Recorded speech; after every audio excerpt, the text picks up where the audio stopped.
할렐루야. 오늘도 가정에서 예배하는 여러분들을 주님의 이름으로 축복합니다.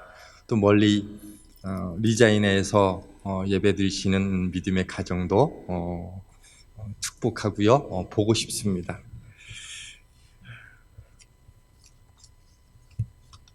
아마 모든 분들이 동일한 고백이긴 하겠지만 다 행복하기를 원하시죠. 그런데 부모님들의 입장에서 내 삶의 행복의 크기와 규모가 어떠하든지 상관없이 동일한 기대가 무엇인가 하면 나보다 내 자녀들이 더 행복했으면 좋겠다. 아마 그런 게 모든 부모님들의 한결같은 바람일 것입니다. 하나님도 우리를 향한 마음이 그와 같지 않을까라고 생각을 합니다. 그래서 우리에게 주신 것이 율법이라고 하는 것이지요. 아담과 하와 이래 하나님과 관계가 멀어진 인간에게 하나님이 율법을 주셨어요. 그리고 그 율법의 핵심이 무엇인가 하면 정결함이라고 하는 거예요. 다른 말로 말하면 깨끗함이라고 하는 거예요. 그러면 하나님께서 죄인된 인간이 하나님께 나오도록 하기 위해서 그 여러 가지 제도를 주셨고 그 가운데 하나가 예배 혹은 제사라는 건데 그거의 핵심이 정결과 연결되어 있더라고 하는 거예요. 왜? 그것이 하나님을 다시 만날 수 있는 길이고 하나님을 만날 때 우리는 비로소 행복할 수 있기 때문에 그렇습니다.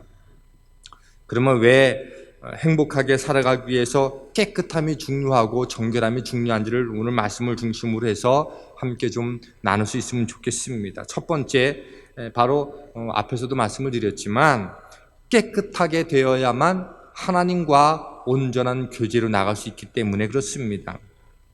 갈라디아서 5장 16절로 23절 말씀을 보면 우리를 이끌어가는 두 가지 힘이 있다고 성경은 증거하고 있어요. 우리 내면에 죄로 인해서 오염된 육체적 육신의 본능이 있고요. 또 하나는 그 성령이 우리 안에 있다고 성경은 기록하고 있어요. 그런데 우리가 매일마다 날마다 거룩을 선택하고 성령을 선택하지 않고 가만히 있으면 우리 안에 남아있는 육체적인 본능이 우리를 이끌어 간다는 거예요. 그래서 육체적인 본능이 우리를 망가뜨리게 하고 우리를 더럽게 한다라고 하는 거지요. 그러면 언제 성령이 우리를 이끌어 가는가? 우리가 깨끗할 때 이끌어 간다고 하는 겁니다. 그리고 깨끗할 때 우리는 비로소 하나님과 관계가 회복될 수 있다라고 하는 거예요. 그리고 이러한 얘기에 대해서 성경은 동일하게 계속적으로 반복해주고 있는데 시편 24편 3절로 4절은 이렇게 되어 있어요. 여호와의 산에 오를 자 누구며 그의 거룩한 곳에 설 자가 누구인가? 곧 손이 깨끗하며 마음이 청결하며 뜻을 허탄한 데 두지 아니하며 거짓 맹세하지 아니하는 자로다. 어떤 사람이 하나님의 성산에 올라갈 수 있는가? 깨끗한 자, 청결한 자다 이렇게 말했어요. 마태복음 5장 8절도 이렇게 돼 있죠. 마음이 청결한 자는 복이 있나니 그들이 하나님을 볼 것이며 어떤 사람이 하나님을 참되게 만나고 경험하는가? 청결한 자라고 말씀하고 있다는 거지요. 그리고 디모데후서 2장 20절로 21절도 이렇게 돼 있어요. 큰 집에는 금그릇도 있고 은그릇도 뿐만이 아니라 나무그릇도 있고 질그릇도 있다. 귀하게 쓰는 것도 있고 천하게 쓰는 그릇도 있는데 누구든지 이런 것에서 자기를 깨끗하게 하면 귀하게 쓰는 그릇이 되어 거룩하고 주님의 쓰임에 합당하게 된다라고 말씀해 주고 있어요. 하나님이 쓰시는 그릇은 어떤 재료로 만들어져 있는가가 중요한 게 아니라 깨끗하게 준비되어져 있는가가 결정한다라고 하는 거지요. 다시 말씀을 드리면 하나님이 쓰시기에 합당하다는 얘기를 다른 말로 말하면 하나님과 깊은 교제와 사귐의 자리로 나갈 수 있게 된다고 하는 거죠. 그건 뭐다? 깨끗함이라고 하는 거예요. 이거를 구약적인 그 제사 개념으로 말하면 거룩함이라는 것이고 정결함이라는 것이고 그걸 제물로 비유하면 정결하고 흠없는 제물이라고 하는 거예요. 그럴 때 하나님을 온전히 만날 수 있다라고 성경은 기록하고 있더라는 거예요. 그게 신약적인 용어로 뭐예요? 청결한 자가 하나님 나라를 볼 수 있을 거다. 이렇게 말씀해 주고 있는 대목이라고 하는 거죠. 깨끗해야만 하나님을 온전히 만날 수 있고 그분과 교제할 수 있기 때문에 그래요. 그러면 한번 두 번째로 한번 좀 생각해 볼까요? 정말 깨끗해야만 행복할까요? 그러면 보통 우리가 더러우면 어두움에 사로잡히게 되고요. 이 사단에 쉽게 이렇게 내어주기가 쉽다고 하는 거예요. 대표적으로 성경은 이 마귀를 말할 때 바알세불이라 이렇게 말해요. 그런데 이 바알세불이라고도 하고 바알세붑이라고도 하는데 이게 원은 같은 거예요. 이 세붑은 원뜻이 뭐인고 하면 말 그대로 파리예요, 파리. 그래서 윌리엄 골딩이 파리대왕이라는 이제 책을 썼는데 거기서 말하는 게 그거예요. 파리가 이 각종의 전염병을 사람에게 옮기면서 인간을 이렇게 병든 세상으로 이렇게 만들어 간다라고 말할 때 그게 뭐예요? 파리대왕이 이 바알세불과 같은 개념이에요. 그래서 당시에 이 귀신을 마귀를 바알세불이라고 할 땐 그들 마음속에 뭐다? 지저분한 대왕, 그래서 파리의 왕이다 이렇게 말한 거예요. 그런데 이 파리가 어떤 쪽에 많이 꼬이느냐, 마귀가 어떤 쪽에 많이 이렇게 몰려다니는가 하면 더러운 곳이라는 거예요. 우리의 내면이 더러우면 어둠이 역사하기 좋다는 거예요. 내가 영적으로 무엇인가 힘이 들고 어렵고 정말 고통스럽다고 여기면 우리가 한 가지를 점검할 필요성이 있어요. 그게 무엇인가 하면 혹시 내 내면이 어둠 가운데 있지 않는가라는 것을 살피는 일은 되게 중요합니다. 내 마음이 어두우면요, 이 사단의 마귀 역사로부터 자유롭지 못하게 된다라고 하는 거예요. 그래서 성경은 날마다 강조하는 게 깨끗함, 정결함, 흠없음을 날마다 강조하고 있는 거예요. 근데 문제는 무엇인가 하면 이 율법이 정결함을 강조하는 것인데 오늘 이 본문에 보니까 우리가 함께 다 읽지는 않았지만 1절로 13절까지 내용은 율법주의자들이, 서기관들이, 바리새인들이, 이 율법주의자들이 율법의 형식에만 매이다 보니까 내가 정해놓은 요 규칙대로만 살아야지만 그게 깨끗한 것이고 거룩한 것이고 온전한 것이고 그것이 하나님의 사람들의 삶의 방도야 라고 하는 형식에 지나치게 얽매이게 되자 정말로 이 정결한 의미가 무엇인지를 자꾸 놓치는 일들이 일어났다고 하는 거예요. 그래서 그런 사람들이 지금 어떤 일들을 지금 예수님의 제자들에 대해서 예수님에게 공격하고 있는가 하면 너희 제자들은 어떻게 손도 씻지 않고 떡을 먹을 수 있느냐, 음식을 먹을 수 있느냐, 그게 어떻게 정결한 삶이 될 수 있느냐라고 공격을 하자 오늘 예수님이 14절로 23절까지 주시는 말씀이 그 내용에 대한 대답이자 결론이에요. 무엇이 정말로 더러운 것이고 무엇이 깨끗한 것이냐라고 하는 주시는 말씀이라고 하는 거예요. 그러면서 15절과 16절 말씀이 이렇게 주시는 말씀이에요.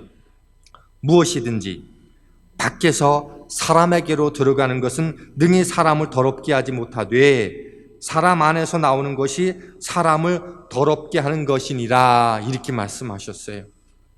우리가 좀 깨끗하게 되어야지만 하나님과 깊은 교제로 나가게 되어지고 그럴 때 행복할 수 있다라고 이제 전지하고 오늘 말씀을 풀어가는데, 그런데 바깥에서 우리 몸으로 들어오는 어떤 것들이 내 손에 어떤 그 상황 때문에 우리를 더럽게 하는 게 아니라 뭐다? 우리 안에 있는 것들 때문에 사실은 안에서 나오는 것도 우리를 더럽게 한다. 다시 말씀드리면 내 마음의 상태, 나의 인격과 나의 성품과 나의 영적인 내면의 것들 때문에 사실 우리가 더럽게 된다. 예수님 지금 그 말씀을 하고 있는 거예요.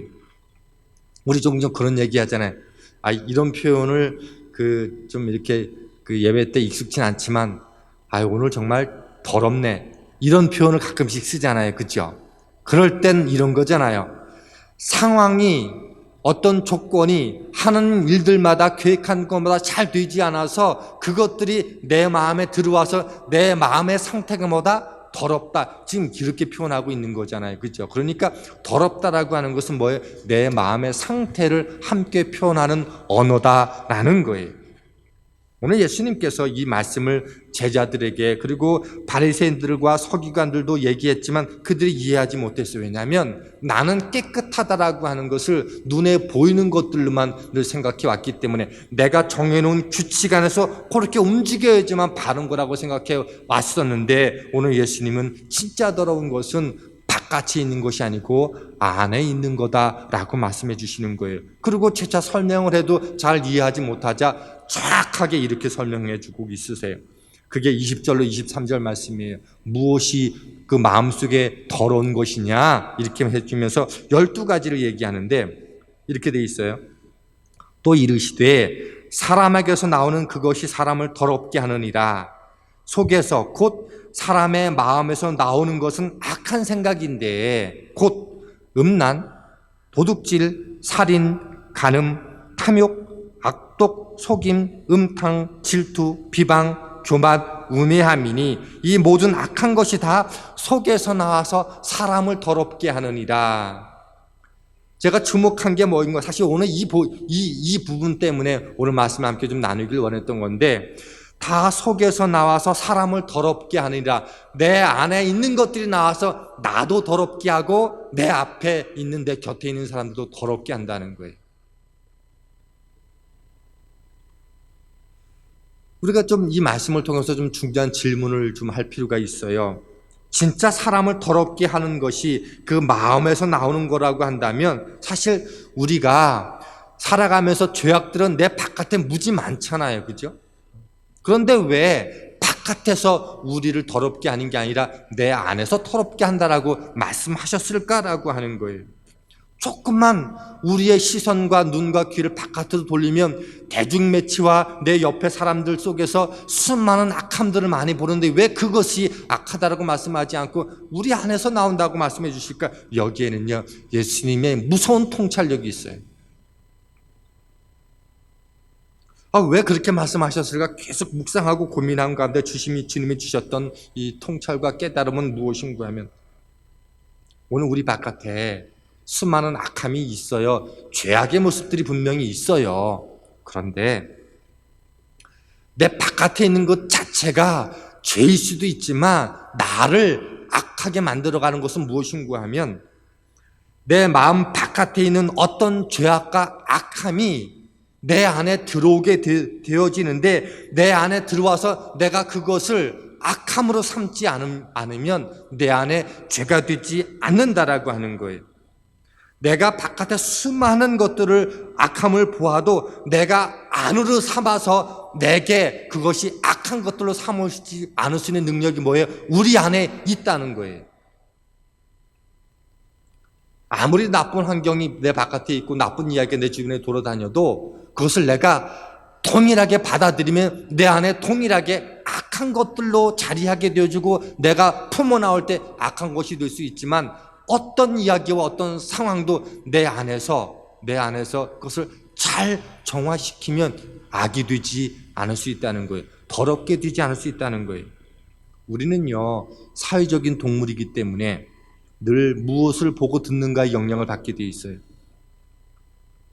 그래서 오늘 내 삶 속에서 은혜를 지속하고 싶으면 은혜 있는 사람을 만나는 일이 중요하고요. 은혜로운 생각과 은혜로운 판단과 은혜로운 결정들을 날마다 하기를 기뻐하는 사람과 함께하는 일이 너무도 중요하다는 거예요.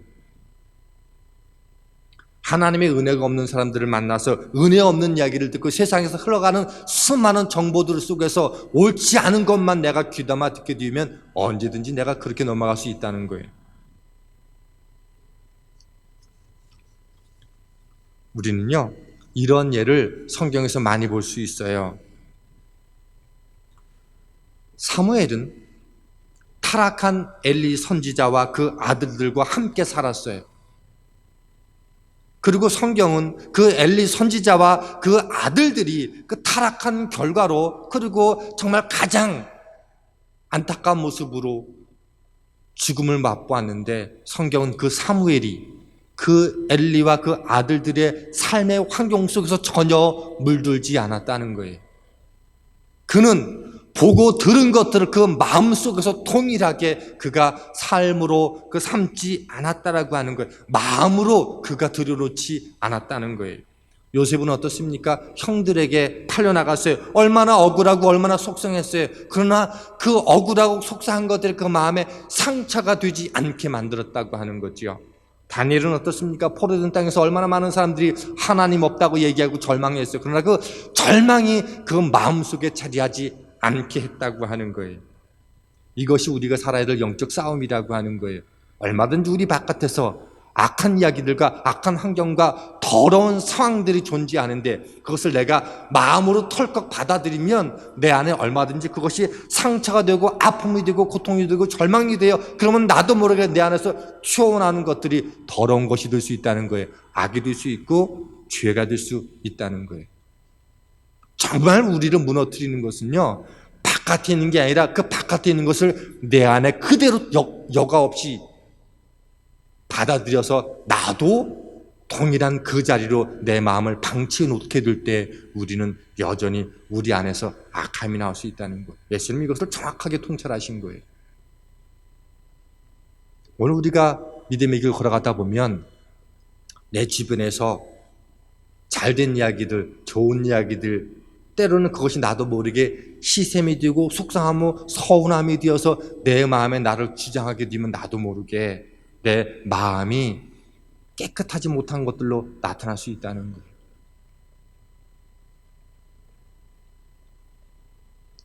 죄악된 환경, 속상하고 원망스러운 환경 속에 살아갈 수밖에 없지만 내가 그것을 마음으로 동의하지 않으면 겉으로는 그것이 잘 되는 것처럼 보이지만 그것이 인생의 결론이 아니라고 하는 것, 믿음의 결론이 아니라고 하는 믿음이 내 안에 꽉 차 있으면 그러면 그것이 내 안에서 상처와 아픔과 고통이 되지 않을 수 있다는 거예요. 바다에 물고기들이 살지만 그 물고기 자체가 짜지 않은 것과 똑같은 거예요. 그래서 예수님은 악한 것은 더러운 것은 바깥이 아니라 우리 안이라고 말씀해주고 있는 거예요. 그래서 날마다 우리 안에서 들어오는 모든 것들이 깨끗함으로 정화되도록 끊임없이 애쓰고 수고하는 그 노력들이 필요하다라고 하는 거예요. 하나님의 거룩한 영이 우리를 다스릴 때 우리는 하나님과 관계가 회복되어지고 우리 안에 있는 마음의 것들이 상처와 아픔으로 자리하지 않게 되는 거예요. 그럴 때 우리는 행복할 수 있다라고 하는 겁니다. 그럼 마지막 세 번째로 나누고 싶은 결론과도 같은 말씀, 그러면 정말 우리가 깨끗할 수 있는가라고 하는 거죠. 어떻게 해야 우리가 깨끗할 수 있는가라고 하는 거. 아무리 내가 그 마음을 품지 않으려고 해도 안 되잖아요. 그죠? 이게 가능한가라고 하는 거예요. 오늘 우리가 함께 보았던 20절로 22절까지 말씀을 가만히 보면 이 12가지가 사실 우리 마음속에 있는 죄를 다 대표하는 것은 아니지요. 더 많은 것들이 있지만 오늘 이 본문을 중심으로 해보면 한 3가지로 이 부분을 나눌 수 있어요. 첫 번째는 뭐인고 하면 더러운 욕망 때문에 나오는 이게 있다라고 하는 거예요. 욕망은 사실 그 자체가 나쁜 건 아니에요. 그러나 그 욕망이 하나님의 다스림을 받으면 상관없는데 하나님의 다스림을 벗어나게 되면 이 욕망은 죄가 될 수 있다는 거, 더러움이 될 수 있다는 거예요. 그 욕망이 하나님의 욕망으로부터 이탈된 게 뭐예요? 음란이잖아요. 간음이잖아요. 탐욕이고 음탕함이라고 하는 거예요. 두 번째 영역은 어떤 거냐면 미워하는 마음에서 나오는 것들이에요. 살인, 도둑질, 속임, 악독, 질투, 비방 이런 것은 다 뭐예요? 미워하는 마음으로부터 근원적으로 출발할 수 있더라라고 하는 거예요. 그리고 그것이 내 안에서 잘 정제되지 못하면 쓴뿌리로 남게 돼요. 그러면 내 안에서 그것들이 악함으로 드러날 수 있더라고 하는 거죠. 다른 사람을, 세상을 미워하고 못되게 구는 마음. 많은 그리스도인들이 이 문제를 해결하지 못해서 우리 믿음 안에 있음에도 불구하고 우리 가운데 있는 하나님의 다스림과 통치 가운데 들어가지 못하게 됨으로 말미암아 나도 모르는 사이에서 그렇게 이 마음속에 이 더러움이 빚어질 수 있다라고 하는 거예요. 세 번째는 뭐예요? 교만함과 우매함이라고 하는 거예요. 교만은 스스로 높이는 거죠. 하나님 없이도 살 수 있다라고 여겨지는 거죠. 자기중심적인 삶이잖아요. 그것만큼 어리석은 것이 없기 때문에 교만과 우매함은 늘 같이 가는 거예요. 이런 마음 가진 사람은 하나님과 온전한 관계를 맺지 못하게 되고 결국은 하나님과 온전한 관계를 맺지 못하면 뭐예요? 내 삶 속에서 근원적인 행복은 누릴 수 없게 되더라고 하는 거예요. 그러면 우리 안에 그런 여전히 이런 죄성들이 끊임없이 존재하고 있는데 내가 아무리 안 하려고 해도 여전히 내 안에 또아리를 틀면서 끊임없이 툭툭 튀어나오는데 어떻게 우리가 깨끗함을 유지할 수 있고 행복한 삶을 살 수 있을까요? 성경의 오늘 본문에는 해결책은 이렇게 제시 놓고 있지는 않아요. 그런데 오늘 본문 속에서 그 답이 있음을 발견하게 됐어요. 오늘 성경은 이렇게 말하고 있어요. 모든 것이 그 사람 악한 마음에서 나온다고 얘기했어요. 그죠? 악한 마음은 곧 뭐냐? 나라고 하는 사람과 동일성을 갖고 있다라고 하는 거예요. 마음이 그 사람인 거니까. 그러면 결론은 하나밖에 없어요. 그 사람이 죽어야 그 마음이 악한 것으로부터 벗어날 수 있게 되는 것. 그죠? 근데 우리가 내가 죽을 수는 없잖아요. 내 마음의 악한 생각을 죽이기 위해서 내가 죽을 수는 없어요. 성경적인 처방은 뭐냐? 새롭게 태어난 것밖에 없다라고 하는 거예요. 새롭게 태어나는 것. 다시 태어나는 것. 고린도후서 5장 17절 말씀은 그런즉 누구든지 그리스도 안에 있으면 새로운 피조물이라 보라 이전 것은 지나갔으니 보라 새 것이 되었도다. 우리가 예수 그리스도 안에 온전히 머물러 있게 돼서 새로운 피조물 존재가 되어서 날마다 내 안에 있는 성령님을 날마다 의지하고 그분을 따라가는 삶을 살게 될 때 우리는 비로소 깨끗함으로 나갈 수 있게 된다라고 하는 거예요. 그럴 때 주님과 날마다 깊은 사귐과 교제로 나가게 된다라고 하는 거죠. 예수님은 그것을 알고 계셨어요. 그리고 그것을 말로 설득하지 않으시고 십자가로 친히 보여주셨어요.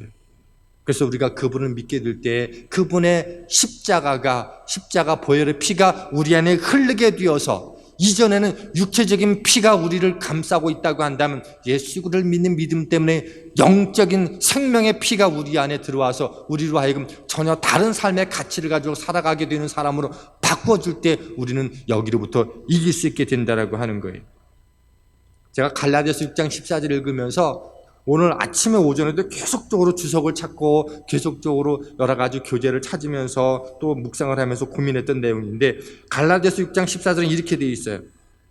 그러나 내게는 우리 주 예수 그리스도의 십자가 외에 결코 자랑할 것이 없으니 그리스도로 말미암아 세상이 나를 대하여 십자가에 못 박히고 내가 또한 세상을 대하여 그러하니라. 말이 너무 어렵더라고요. 그래서 이게 새 번역을 찾아보니까 이렇게 되어 있어요. 그런데 내게는 우리 주 예수 그리스도의 십자가 밖에는 자랑할 것이 아무도 없습니다. 그리스도로 말미암아 내 쪽에서 보면 세상이 죽었고 세상 쪽에서 보면 내가 죽었습니다. 이 말도 너무 어렵더라. 이것을 쉽게 정리하면 이런 거예요. 예수 그리스도의 십자가 은혜가 내 안에 들어오게 되어지면 나는 세상적인 가치와 세상적인 욕망과 세상적인 추구하는 그런 모든 악한 것들에서 나는 이미 죽었다는 거예요. 그래서 그런 것들에 반응하지 않는 존재가 됐다는 거예요. 그래서 세상이 나를 보면 저 사람 뭐야? 악함과 시기와 미움과 원망과 살인과 수금과 음탕함과 음란에 대해서 반응하지 않네? 그런 모든 것들로부터 저 사람 완전히 죽었나 봐. 그렇게 된다라고 하는 거예요.